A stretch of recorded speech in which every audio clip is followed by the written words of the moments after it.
Halo kunyo, dimanapun kalian berada, bagaimana kabarnya? Gimana? Biji masih aman? Udah subscribe belum? Udah like belum? Udah share belum? Yaudah, kalau belum kita gak lanjut. Ya kalau udah, kembali lagi bersama saya Bills, tentunya orang terganteng di dunia. Sehingga buat kalian semua, jangan sampai lupa untuk selalu merilekskan badan, tenangkan pikiran, kendorkan ulat telur, kecikkan pala biji, tutup pintu, siapkan tisu, dan selamat menonton. Berlatar di kota Taipei, negara Taiwan, terlihat seorang laki-laki pengusaha kaya bernama Kuang yang saat ini sedang berada di depan gedung Mahkamah Agung usai disidang setelah kurang lebih 1 tahun didakwa telah banyak melakukan pekerjaan ilegal seperti pemalsuan barang, penangkapan ikan secara ilegal, dan juga ngorupsi uang Pertamina. Duar, cuy. Di mana sekarang dia sedang dikerumuni oleh para wartawan, tapi ternyata Kuang masih ngelak dengan mengatakan pada media bahwa dia tidak bersalah dan akan membuktikan bahwa semua tuduhan terhadap dirinya itu tidaklah benar. I look forward to proving my innocence.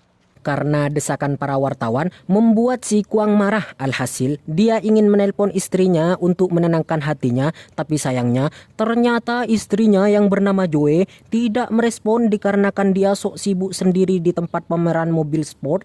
Ya, miriplah kayak dengan ibu-ibu milenial pada umumnya, di mana dia melihat sebuah mobil sport warna merah mengkilau sehingga dia pun langsung ingin mencobanya dengan membawa si sales bersamanya. Dan ya, ternyata skill mengemudinya 1-2 sama Dominic Toretto dalam Fast and Furious sehingga membuat si sales hampir jantungan dibuatnya.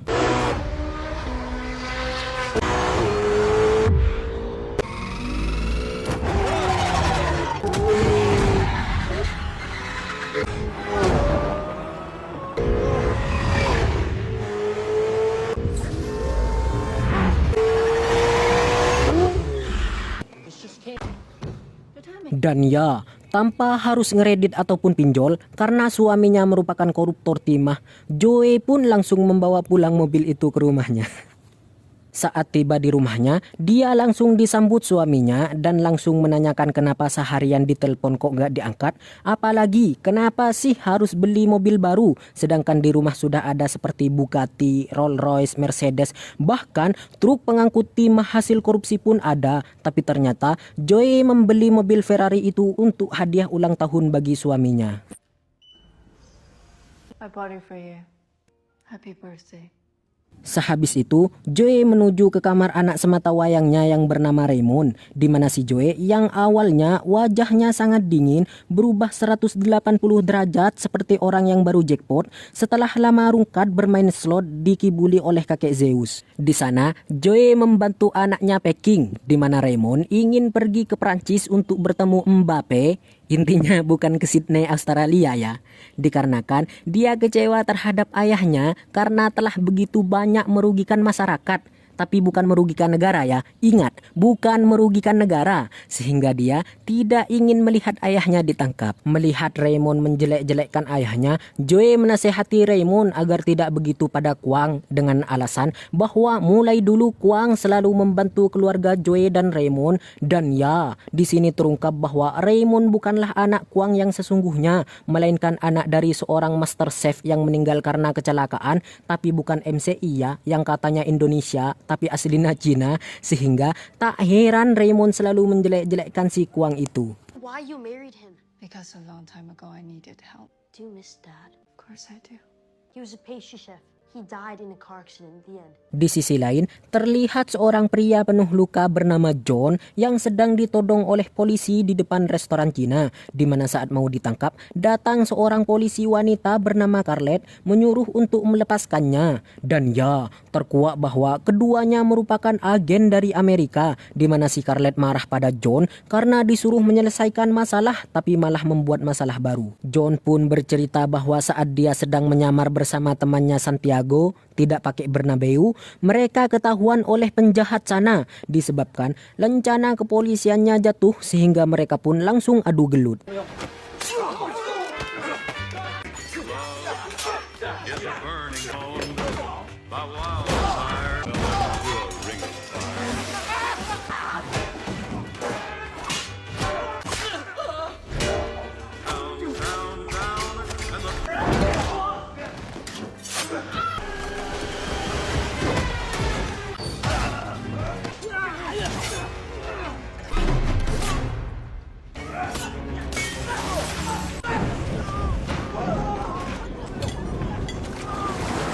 Dan ya, untungnya si John jago silat setelah beberapa tahun belajar pada Beers sehingga dia berhasil menumpas semuanya dan ternyata mereka semua merupakan anak buah Kwang di mana John menyiksa mereka agar mengakui segala kejahatan bosnya. Tapi sayangnya mungkin karena duit 271 triliun digunakan untuk membeli lem dan perekat, alhasil gak ada satupun dari anak buah Kwang yang buka mulut. Karena sisa kacung Kwang berhasil kabur, John jadi tidak mendapatkan bukti, tapi ternyata John menemukan sebungkus garam bubuk haram dalam kaleng makanan, sehingga para kepolisian semakin yakin bahwa Kwang memang melakukan pekerjaan ilegal, sehingga polisi langsung mengumumkan itu ke publik. We will find you.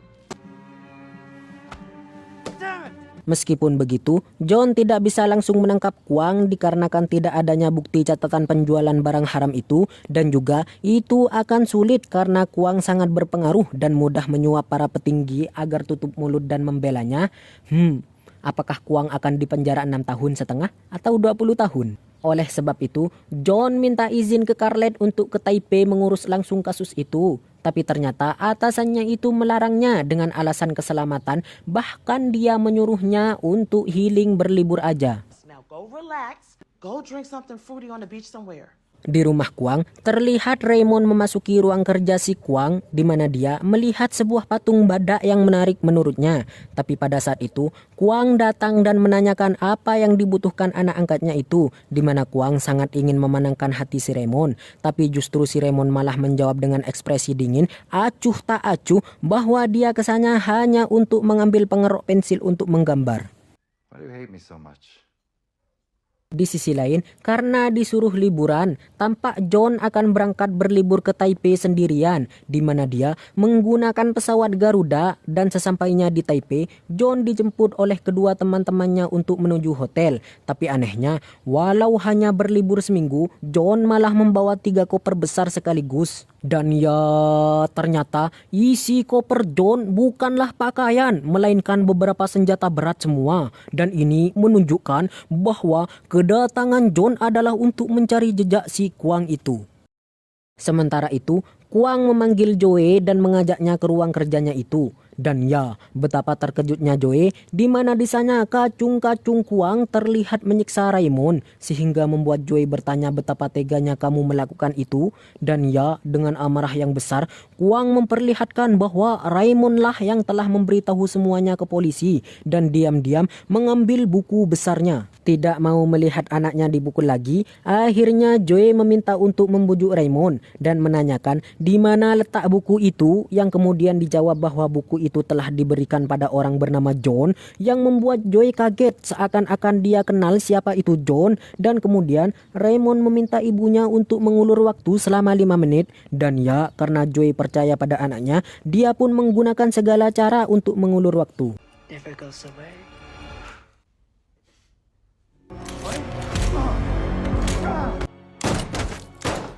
Tapi ya, hal itu membuat Kwang tambah marah dan memaksa Raymond untuk memberitahu di mana buku besar itu. Karena tidak mau melihat ibunya disakiti, Raymond akhirnya memberitahu bahwa buku itu ada di Hotel Marriott, kamar nomor 2025, yang kemudian Kwang langsung menyuruh kucung-kucungnya atau kacung-kacungnya lah untuk ke sana. Karena merasa dikhianati, dia pun ingin langsung membunuh Raymond, tapi You're killing people now?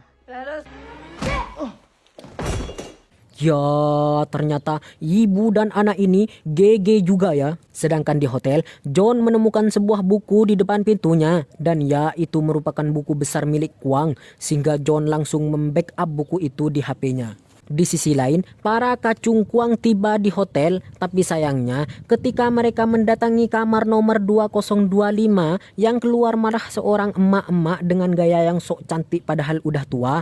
Alhasil, mereka menyadari bahwa mereka telah dikibuli oleh si Raymond. Di saat yang sama, Joe dan Raymond tiba di hotel tersebut dan langsung menuju kamar John, di mana John terlihat terkejut melihat mereka. Tapi karena tak punya banyak waktu untuk menjelaskan tentang siapa dia dan apa statusnya, Joe memberitahu bahwa Kwang mengirim kacung-kacungnya untuk menangkap mereka. Tapi ya, John semakin kaget, kok bisa Joe mengenal penjahat besar seperti Kwang, yang kemudian dijawab oleh Joe dengan jawaban yang membuatnya kaget ketiga kalinya. Bahkan mungkin ini bisa jantungan, bahwa Joe menikah dengan Kwang dan Raymond merupakan anak si John. Tapi naasnya, kacung si Kwang berhasil menemukan mereka. Cover us, please. Open the door.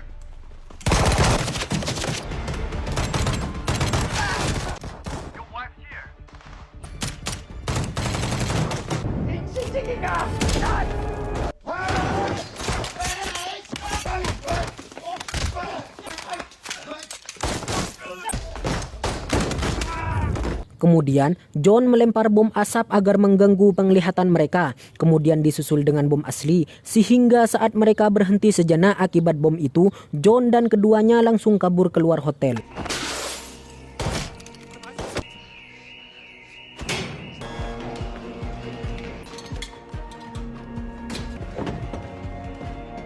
Di luar, polisi berdatangan untuk menuju TKP, tapi anehnya ketiganya malah kabur karena Joe tahu bahwa Kwang kenal dengan semua polisi dan juga karena John bukan dalam misi ditugaskan, malah membuat kekacauan di negara orang. Alhasil, mereka pun dikejar banyak polisi. Tapi ya, karena John udah tahu kemampuan nyetir istrinya, dia tidak terlihat panik sedikit pun, bahkan malah sempat-sempatnya membahas hal lain. History chef? Seriously? Quiet.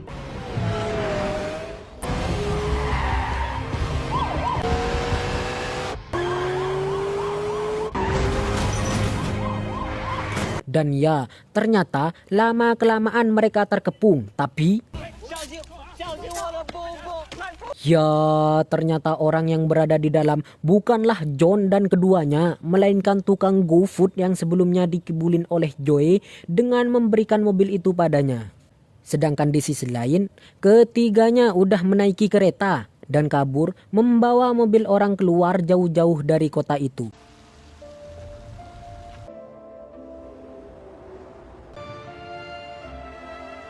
Keesokan harinya, John bangun dan kaget melihat dirinya ada di rumah sakit, yang ternyata Joe membawanya karena John kekurangan darah akibat tertembak kemarin, dan karena darah Raymond sama, dia pun bersedia mendonorkan darah pada ayahnya itu. Sebelum pergi dari rumah sakit, dokter dan para perawat datang mengucapkan terima kasih pada Joe karena Joe telah banyak menyumbangkan dana di rumah sakit itu.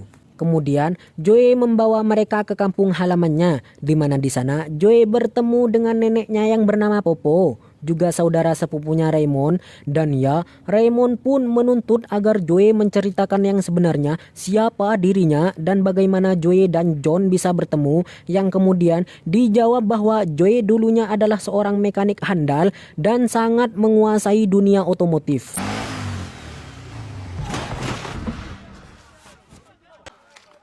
Which was fun. Sampai suatu hari para nelayan menemukan barang haram, di mana Popo yang mengetahui hal itu tidak langsung menghubungi polisi karena takut kejadian tak terduga. Tapi beberapa hari kemudian, para kacung Kwang datang ke desa untuk barang haram itu, sehingga Popo langsung menyuruh Joe kabur karena mereka tidak hanya mencuri barang haram itu, melainkan mengambil semua gadis-gadis di desa.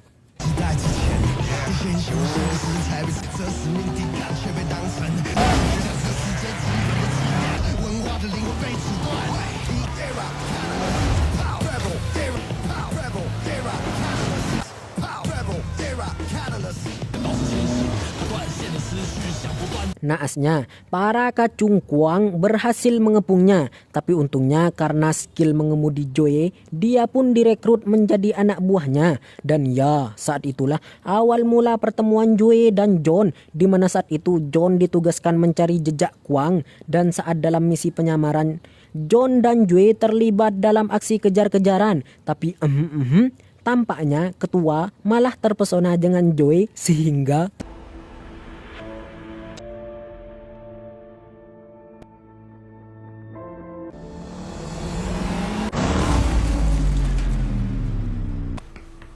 First,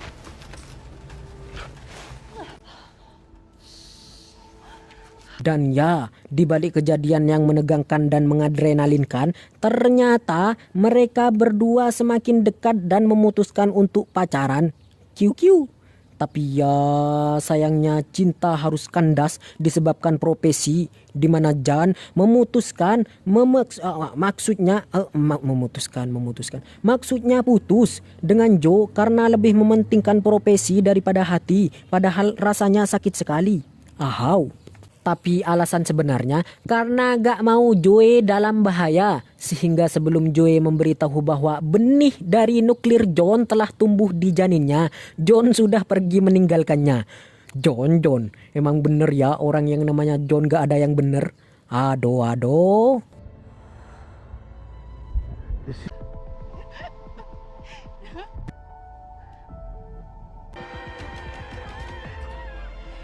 Mendengar cerita itu, John sangat minta maaf karena gak memberi kesempatan Joe untuk mengatakan bahwa dirinya hamil, sehingga membuat John meminta kesempatan kedua kalinya. Dan ya, walau Joe tampak kecewa pada John, hal itu tidak dapat dipungkiri bahwa Joe masih mencintai John. Okay. Di sisi lain, Kwang melihat rekaman CCTV di mana di sana terlihat John membawa Joe dan Raymond pergi. Walah bini gue kok dibawa bangsat sama mantannya lagi. Sehingga membuat Kwang berjanji akan merebut Joe kembali. Di saat yang sama, kacungnya menelpon bahwa dia dipanggil polisi karena kejadian di Hotel Marriott saat itu. Besoknya, dia diinterogasi mengenai kejadiannya dengan alasan bahwa para kacung-kacungnya Kwang terlihat di sana. Tapi Kwang membela diri bahwa di luar jam kerja, para kacung-kacungnya itu bukan tanggung jawabnya. Dan ya, karena tidak ingin diinterogasi lebih banyak, Kwang malah mengubah topik dengan menyuruh para polisi menangkap John karena telah membunuh karyawannya dan menangkap istrinya. Conceived a child with my wife. Selepas itu, Kwang menyuruh kacungnya untuk mencari Joe di desanya. Sedangkan di sisi lain, John dan Joe meminta Raymond menceritakan apa saja yang diketahuinya tentang buku besar Kwang, di mana Raymond berkata bahwa dia sempat melihat patung badak yang menurut John mungkin itu adalah hard disk yang menyimpan bukti-bukti kejahatannya. Dan karena merasa bertanggung jawab, Raymond menawarkan diri untuk mengambil itu, yang tentunya ditolak mentah-mentah oleh keduanya. Keesokannya, kacung Kwang berhasil menemukan Joe dan saat akan memberitahu bosnya, John datang menodongkan pistol dan menyuruhnya berhenti. Yang kemudian, John akan langsung membawa Joe dan Raymond kabur. Tapi sayangnya, ternyata Raymond sudah pergi duluan ke rumah Kwang. Where's Raymond? He took my motorcycle. Saat Raymond hendak mengambil patung badak itu, tiba-tiba Kwang datang dan menangkapnya, kemudian memberitahu John bahwa anaknya ada bersamanya. Dan ya, tidak mau anaknya kenapa-napa, John siap-siap menukarkan dirinya dengan Raymond, walaupun hal itu sempat ditentang oleh Joe. What are you doing? You said you would do anything to protect our sons. Saat berada di tempat perjanjian, akhirnya untuk pertama kalinya John bertemu dengan Kwang. Tapi dengan brengseknya, Kwang mengingkari janji dengan membawa Joe pergi dan menyuruh kacung-kacungnya untuk mengepung John. Melihat hal itu, John pun langsung cosplay Harry Pras.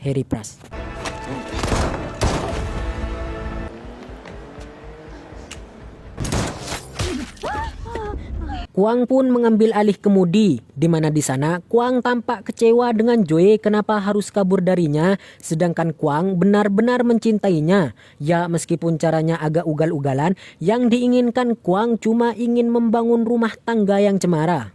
Sedangkan di sisi lain, John mengejar Kwang dan akhirnya setelah beribu-ribu tahun, John mengeluarkan skill tendangannya hasil belajar dari Papa Zola. Sehingga... Tapi naasnya, Kwang berhasil melarikan diri. Kemudian, John menemukan Kwang di sebuah bioskop, di mana di sana para penonton langsung kabur karena melihat John menodongkan pistol, kecuali dua orang atau dua pasangan kakek nenek yang malah asik melihat perseteruan dua orang pria yang sedang merebutkan satu wanita.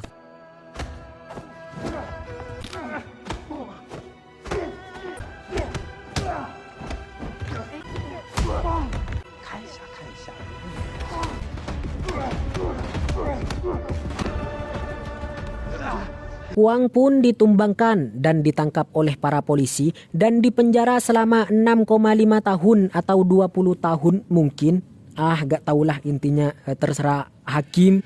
Sedangkan si John karena udah seminggu gak ada istirahatnya, dia mengajak anak dan istrinya berlibur di Paris yang membuat John bahagia karena bisa berkumpul lagi dengan mereka. Dan ya, selain mendapat keduanya kembali, ternyata John mendapatkan satu lagi putri kecil yang cantik karena si Joey positif hamil. Lah loh, kok bisa sih? Kapan buatnya? Apa jangan-jangan itu benih si Kuang? The end, akhir yang cukup membenihkan. Pesan yang bisa diambil dari film ini, apa ya? Tahu dah, pokoknya banyak. Intinya jangan jadi seperti si Kuang walau kaya tapi di ghosting, tapi jadilah seperti John walau hanya numpang naruh benih tetap disayang. Walah kasihan deh si Kuang. Tapi mau jadi ya manapun, tetap ingat Allah dimanapun kalian berada. Saya Bills, Direktur Nade Official, mohon pamit undur diri dan akan bertemu kembali di video selanjutnya. Ubur-ubur ikan lele hanya di Konoha itu le.